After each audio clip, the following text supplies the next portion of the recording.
నమస్కారం అండి. నా పేరు రవి. ఇవాళ మన జర్మన్ ఛానెల్‌లో ఇది వీడియో నంబర్ 41. ఇంతకుముందు వీడియోలో ప్రిపోజిషన్స్ విత్ అక్యుజాటివ్‌లో లోకాల్ చెప్పాను. ఇందులో టైమ్ రిలేటెడ్ అక్యుజాటివ్ ప్రిపోజిషన్స్ చెప్తున్నాను. వీడియోలోకి వెళ్దాం. సో ఒక్కసారి రివైజ్ చేసుకుందాము. ప్రీవియస్ వీడియోలో నేను డిస్కస్ చేశాను preposition with accusative in local form. So మళ్ళీ ఒకసారి సమ్మరీ ఎక్స్ప్లెయిన్ చేస్తున్నాను. ప్రిపోజిషన్స్ని ఇంగ్లీష్లో in, at, on, to, from, with ఇలా ఉంటాయి. వీటిని ప్రిపోజిషన్స్ అంటారు. దీన్ని జర్మన్ భాషలో 3 రకాలుగా క్లాసిఫై చేశారు. ఒకటి ప్రిపోజిషన్ విత్ అక్యుజాటివ్, ప్రిపోజిషన్ విత్ డాటివ్, ఇంకొకటి మిక్స్డ్ ప్రిపోజిషన్స్ అంటారు. అది అక్యుజాటివ్లో వస్తాయి, డాటివ్లో వస్తాయి. సో ఇవి ఫ్యూచర్ టాపిక్స్.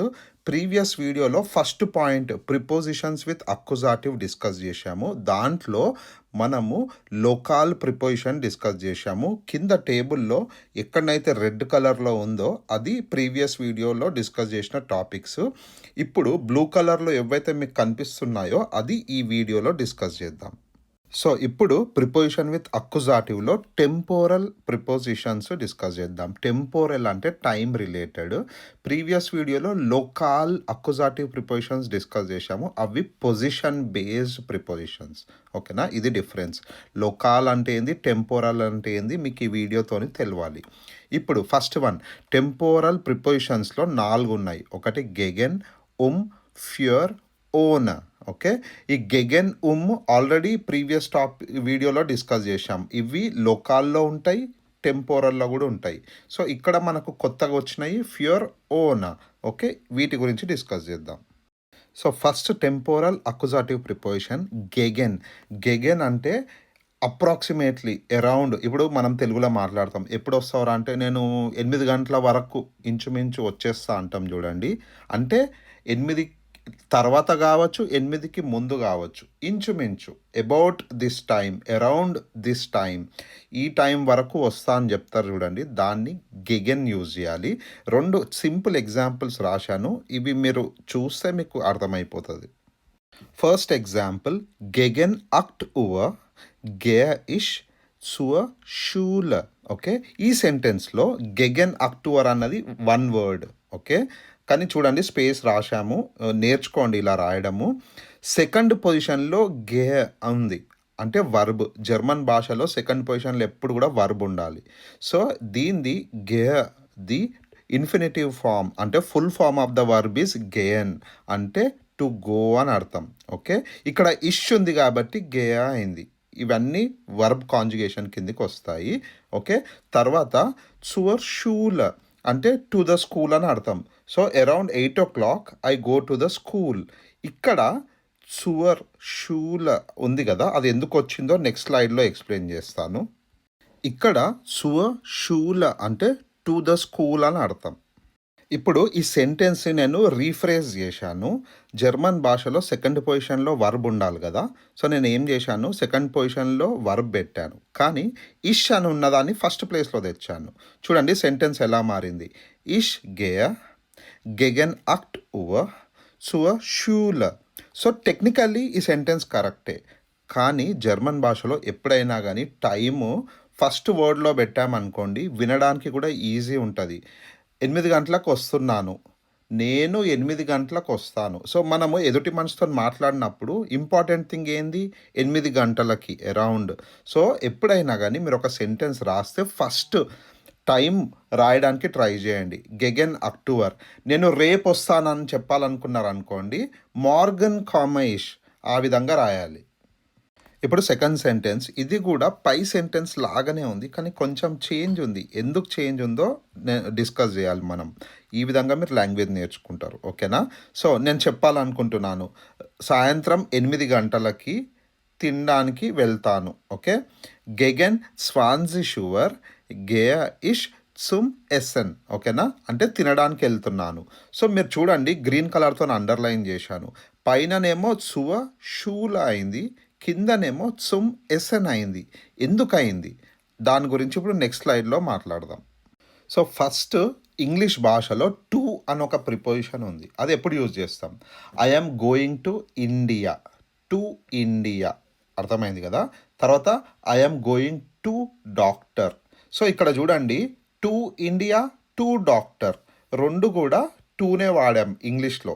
కానీ జర్మన్ భాషలో టూకి రెండు ప్రిపోజిషన్స్ ఉంటాయి డిఫరెంట్. ఒకటి నాక్, ఒకటి సు. ఇవి రెండు కూడా డాటివ్ ప్రిపోజిషన్స్. ఇవి ఫ్యూచర్ టాపిక్లో వస్తాయి. కానీ ఇక్కడ సెంటెన్స్లో వచ్చింది కాబట్టి నాకు ఏంటంటే ఎవరైతే వీడియో చూస్తున్నారో వాళ్ళు ఒక సెంటెన్స్ చదివితే అర్థం చేసుకోవాలి. సో వాళ్ళ కోసము ఒక చిన్న ఇంట్రొడక్షన్ ఇస్తున్నాను. ఫ్యూచర్లో డీటెయిల్గా కవర్ చేస్తాం ఈ టాపిక్. సో నాకేమో కంట్రీస్, సిటీస్, డైరెక్షన్స్ ఉన్నప్పుడు యూజ్ చేయాలి, అంటే టు అని అర్థము. అదే మనము ఒక పర్సన్ దగ్గరికి కానీ లేదంటే ఒక ఇన్స్టిట్యూషన్, స్కూల్ ఆర్ ఆఫీస్ వెళ్ళామనుకోండి, అప్పుడు టు అని చెప్పాల్సినప్పుడు సు అన్న ప్రిపోజిషన్ యూజ్ చేయాలి. సో ఇప్పుడు నాక్ అండ్ సు యూజ్ చేసి సెంటెన్స్ ఫ్రేమ్ చేద్దాము. ఐ ఫ్లై టు ఇండియా అని చెప్పాలనుకున్నారనుకోండి, ఇష్ ఫ్లీగా నాక్ ఇండియన్ అని చెప్పాలి. అంటే నేను ఇండియాకి వెళ్తున్నాను ఫ్లైట్లో అని అర్థం. ఇంకొకటి సు ఎప్పుడు యూజ్ చేయాలంటే, మీరు డాక్టర్ దగ్గరికి వెళ్తున్నారనుకోండి, ఇష్ గేయ చుమ్ ఆర్స్ట్. ఓకేనా? సో ఇక్కడ చుమ్ ఆర్స్ట్ ఎందుకు అయిందో ఇప్పుడు మీకు ఎక్స్ప్లెయిన్ చేస్తాను. సో డాటివ్ ప్రిపోజిషన్స్ నేను చెప్పినప్పుడు మళ్ళీ ఎక్స్ప్లెయిన్ చేస్తాను. దీంట్లో ఒకటి సు అని ఉంది. సు అంటే టూ. ఓకే, దీంట్లో కొన్ని ఫార్ములా లాగా గుర్తుపెట్టుకోండి. ఫస్ట్ వన్ సు ప్లస్ డెర్ అంటే మేల్ నౌన్, మాస్కులిన్ నౌన్ వచ్చినప్పుడు చుమ్ అవుతుంది. సెకండ్ వన్ సు ప్లస్ దాస్ అయినప్పుడు చుమ్ అవుతుంది. సో ఫస్ట్ టూ మేల్ న్యూట్రల్లో నౌన్స్లో మనం సు యూజ్ చేస్తే దాన్ని చుమ్ అవుతుంది. ఓకే, ఇది ఒక ఫార్ములా లాగా గుర్తుపెట్టుకోండి. నంబర్ 3 సు ప్లస్ ఫెమినిన్ నౌన్ డి కాస్త చువ అవుతుంది. ఇప్పుడు నేను కొన్ని ఎగ్జాంపుల్స్ రాస్తాను, క్లియర్ అయిపోతుంది కాన్సెప్ట్. సో ఫస్ట్ ఎగ్జాంపుల్ సు. ఓకే, ఇష్ గేయ చుమ్ బాన్హోఫ్. ఇక్కడ చుమ్ ఎందుకు వచ్చిందో ఎక్స్ప్లెయిన్ చేస్తున్నాను. డాటివ్ ప్రిపోజిషన్ సు ప్లస్ బాన్హోఫ్ అన్నది డెర్ బాన్హోఫ్.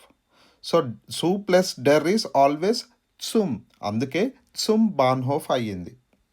ఇప్పుడు సెకండ్ ఎగ్జాంపుల్ ఇష్ గేయ చుమ్ ఎసెన్. ఓకే, ఇక్కడ చుమ్ ఎందుకు అయిందో ఎక్స్ప్లెయిన్ చేస్తున్నాను. సు అన్నది డాటివ్ ప్రిపోజిషన్, ఎసెన్ అన్నది దాస్ ఎసెన్. ఓకే, అప్పుడు ఇంతకుముందు చెప్పాను సు ప్లస్ దాస్ ఈస్ చుమ్, అందుకే చుమ్ ఎసెన్ అయ్యింది. సో గుర్తుపెట్టుకోండి, మేల్ ఆర్ న్యూట్రల్ నౌన్ ఉన్నప్పుడు సు ప్రిపోజిషన్ యూజ్ చేస్తే అది చుమ్ అవుతుంది. ఇష్ గేయ చుమ్ ఎసెన్ అంటే నేను తినడానికి వెళ్తున్నాను అని అర్థం. థర్డ్ సెంటెన్స్ ఇష్ గేయ చువ షూల అంటే ఐ గో టు స్కూల్. మీకు ఇంతకుముందు ఫార్ములా చెప్పాను, సు ప్లస్ డి షూల. డి అంటే ఫెమినిన్ కదా, అయినప్పుడు చువ అవుతుంది, చువ షూల. సో కింద ఫార్ములా రాశాను, సు ప్లస్ డి ఈజ్ చువ. సో ఇది ప్రీవియస్ స్లైడ్, మళ్ళా సెంటెన్స్ చదువుతాను చూడండి. ఫస్ట్ సెంటెన్స్ గెగెన్ అక్ట్ ఓవర్ గే ఇష్ చువ షూల. ఓకేనా, ఇక్కడ సు ప్లస్ డి షూల కాస్త చువర్ షూల అయ్యింది. నెక్స్ట్ సెంటెన్స్ గెగెన్ స్వాన్సి షువ గే ఇష్ చుమ్ ఎసెన్. ఇక్కడ సు ప్లస్ దాస్ ఎసెన్ కాస్త చుమ్ ఎసెన్ అయ్యింది. సో మీకు అర్థమైంది అనుకుంటున్నాను. ఇప్పుడు నెక్స్ట్ ప్రిపోజిషన్. ఇప్పుడు అక్యుజాటివ్ ప్రిపోజిషన్లో టెంపోరల్ అంటే టైంకి సంబంధించిన దాంట్లో సెకండ్ వన్ ఉమ్ అంటే ఎట్, ఎగ్జాక్ట్లీ. ఇప్పుడు మీరు చెప్తున్నారు నేను ప్రొద్దున 6 గంటలకి లేస్తాను అంటే 6 o'clockకి మేల్క్ అవుతుంది అన్నట్టు. అదే ఇంతకుముందు అయితే గెగెన్ జెక్సువర్ అంటే అరౌండ్ 6 o'clock అని అర్థం. సో డిఫరెన్స్ చూడండి, గెగెన్ అంటే అరౌండ్ అప్రాక్సిమేట్లీ ఆ టైంకి లేస్తాడంట, అంటే ఎగ్జాక్ట్లీ ఆ టైంకి లేస్తాడంట. సో ఇక్కడ వర్బ్ ఏంటి, వర్బ్ మీద ఫోకస్ చేయండి. వర్బ్ పేరు ఔఫ్ వాఖన్ అంటే టు వేకప్ అని అర్థం. ఇది త్రెన్బార్ వర్బ్, అందుకే బ్రేక్ అయిపోయింది. త్రెన్బార్ వర్బ్ గురించి మీకు ఆల్రెడీ ఎక్స్ప్లెయిన్ చేశాను. ఈ త్రెన్బార్ వర్బ్స్ కొన్ని ఎగ్జాంపుల్స్ తీసుకొని ఫ్యూచర్లో వీడియో చేస్తాను, మంచిగా మీకు మొత్తం అర్థమవుతుంది. ప్రస్తుతానికి ఇష్ వఖ జెక్స్ ఉవర్ ఔఫ్ అంటే నేను ప్రొద్దున 6 గంటలకి లేస్తాను నిద్ర నుంచి అని అర్థం.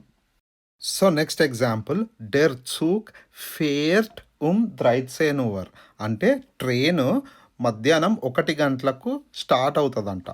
ఇక్కడ వర్బ్ ఫారెన్ అంటే టు డ్రైవ్, కాంజుగేషన్ చూడండి, డెర్సు కాబట్టి ఫేర్ట్ అయింది. సో వర్బ్ కాంజుగేషన్ తెలియకపోతే ఒకసారి లియో డిక్షనరీలో సెర్చ్ చేసి చూడండి. అక్యుజాటివ్ ప్రిపోజిషన్లో టెంపోరల్ అంటే టైం రిలేటెడ్ దాంట్లో third one pure.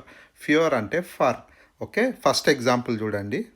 So first sentence, ఇష్ కౌఫ ఐన్ ఫార్రాడ్ ఫ్యూర్ మైనెన్ సోన్.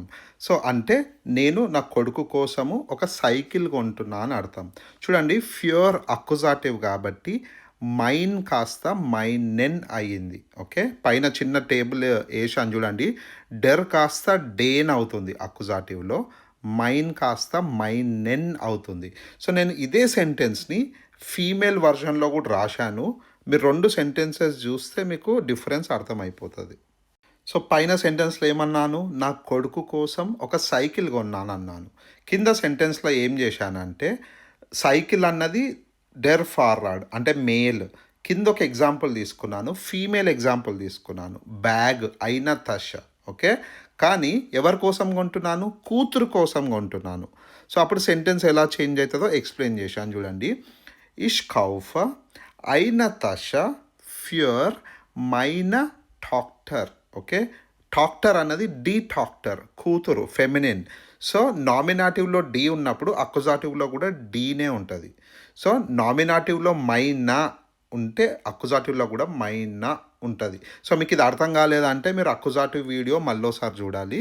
ఓకేనా, చూడండి, మైనా కింద ఎండింగ్ ఈ ఉంది చూడు, అక్కడ బ్లూ కలర్తో అండర్లైన్ చేశాను. ఎందుకు అంటే ఫెమినిన్ నౌన్ వచ్చినప్పుడు ఎండింగ్లో ఈ రాయాలన్నట్టు సింగులర్లో, అందుకోసమే ఈ కింద బ్లూ కలర్ అండర్లైన్ చేశాను చూడండి.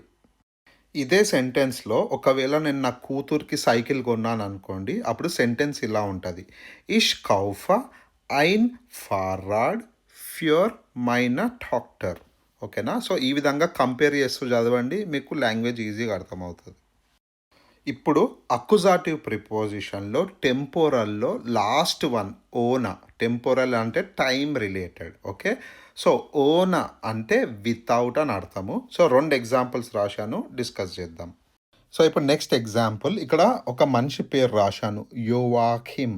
జర్మన్ భాషలో జేని వై లాగా ప్రొనౌన్స్ చేస్తారు. ఓకే, ఫోల్క్స్వాగన్ ఇండియాలో జెట్టా అంటారు, ఫోల్క్స్వాగన్ ఎట్టా అది కార్ మోడల్. ఓకే, సో జేని వై లాగా ప్రొనౌన్స్ చేయండి. యోవాకిమ్ గేట్ ఓన సైనన్ ఫ్రాయిండ్ స్పత్సియరన్.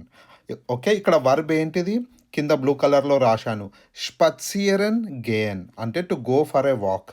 ఇది త్రెన్బార్ వర్బ్. త్రెన్బార్ ఉన్నప్పుడు ఏమవుతుంది, వర్బ్ బ్రేక్ అయిపోయి ఒక పార్ట్ సెకండ్ పొజిషన్లో ఉంటుంది, రిమైనింగ్ పార్ట్ సెంటెన్స్ ఎండింగ్లోకి పోతుంది.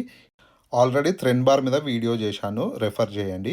సో ఇందులో యాహిమ్ అనే మనిషి వాక్ చేయడానికి వెళ్ళాడు, అతని ఫ్రెండ్ని తీసుకెళ్ళలేదంట. Without his friend he went for a walk. Okay, sentence చూడండి, ఓన సైన్ అండ్ ఫ్రాయిండ్. సైన్ అంటే హిస్. ఓకే, సో ఓన యూజ్ చేసినప్పుడు ఏమవుతుంది, అక్యుజాటివ్ అవుతుంది. అప్పుడు సైన్ కాస్త సైన్ అండ్ ఫ్రాయిండ్ అయ్యింది. ఇప్పుడు నెక్స్ట్ సెంటెన్స్, ఓన అవుటో మాక ఇష్ కైన రైజా అంటే కార్ లేకపోతే నేను ట్రిప్ చెయ్యనంట. సో ఓన అవుటో అంటే వితౌట్ కార్ అని అర్థం. సో ఇక్కడ ఓన దస్ అవుటో అని కూడా రాయొచ్చు, ఓన అవుటో అని కూడా రాయొచ్చు. ఓన్లీ డిఫరెన్స్ ఏంటంటే ఓన దస్ అవుటో అంటే మీరు ఇట్లా స్పెసిఫిక్గా చెప్తారు, ఆ కార్ అని చెప్తారు. కానీ మీరు జనరిక్ స్టేట్మెంట్ చెప్తారు అనుకోండి, కార్ లేకపోతే నేను వెళ్ళను అని, అప్పుడు దాస్ రాయాల్సిన అవసరం లేదు. ఈ సినారియోలో జస్ట్ ఓన అవుటో అంటే సరిపోతుంది. సో ఇప్పుడు నెక్స్ట్ సెంటెన్స్, ఓన ఆర్బైట్స్ ఫెర్త్రాగ్ ఆర్బైటర్ ఇష్ నిష్ట్. ఆర్బైట్స్ ఫెర్త్రాగ్ అంటే ఎంప్లాయ్మెంట్ కాంట్రాక్ట్. జర్మనీలో ఏ జాబ్ చేసినా ఒక కాంట్రాక్ట్ ఇస్తారు. ఓకే, అందుకే ఇది రిలవెంట్ ఉంటుందని రాశాను. ఈ సెంటెన్స్లో వర్బ్ ఏంటిది, ఆర్బైటెన్. ఓకేనా, అది సెకండ్ పొజిషన్లో ఉంది. ఆర్బైట ఇష్ నిష్ట్ అన్న, ఎందుకంటే వర్బ్ని నెగిటివ్ చేస్తే ఎప్పుడు నిష్ట్ యూజ్ చేయాలి, నౌన్ని నెగిటివ్ చేస్తే కైన్ ఆర్ కైనా యూజ్ చేయాలి. ఒక్కసారి వీడియోని సమ్మరైజ్ చేద్దాము. ప్రిపోజిషనెన్ మిడ్ డెమ్ అక్యుజాటివ్ అంటే ప్రిపోజిషన్స్ విత్ అక్యుజాటివ్ని రెండు రకాలుగా క్లాసిఫై చేశారు. ఫస్ట్ వన్ లోకాల్ అంటే ప్లేస్ రిలేటెడ్. దీంట్లో 4 ఉంటాయి. గెగెన్, ఎంట్లాంగ్, దుర్ష్. సో ఎంట్లాంగ్కి స్టార్ పెట్టాను ఎందుకంటే నౌన్ తర్వాత ఎంట్లాంగ్ రాయాలి. ఆల్రెడీ ఎక్స్ప్లెయిన్ చేశాను. ఇప్పుడు సెకండ్ వన్ టెంపోరల్ అంటే టైం రిలేటెడ్ ప్రిపోజిషన్స్. ఇందులో 4 ఉంటాయి. గెగెన్, ఫ్యూర్, ఓన్. ఓకే, సో ఇవి రెండిట్లో కామన్ చూడండి. గెగెన్, రెండిట్లో ఉంది. సో ఆల్రెడీ ఫస్ట్ స్లైడ్లో మీరు చూశారు. దాని మీనింగ్స్ రాసుకోండి అండ్ ఎగ్జాంపుల్స్ నేను మెన్షన్ చేసినవి కొంచెం ప్రాక్టీస్ చేయండి, మీకు వచ్చేస్తుంది కాన్సెప్ట్. సో ఈ వీడియోలో వీలైనంత సింపుల్గా ఎగ్జాంపుల్స్ ఎక్స్ప్లెయిన్ చేయడానికి ట్రై చేశాను. మీకు ఏమైనా క్వశ్చన్స్ కానీ కమెంట్స్ ఉంటే తప్పకుండా రాయండి, నేను ఆన్సర్ చేస్తాను. Thanks for watching.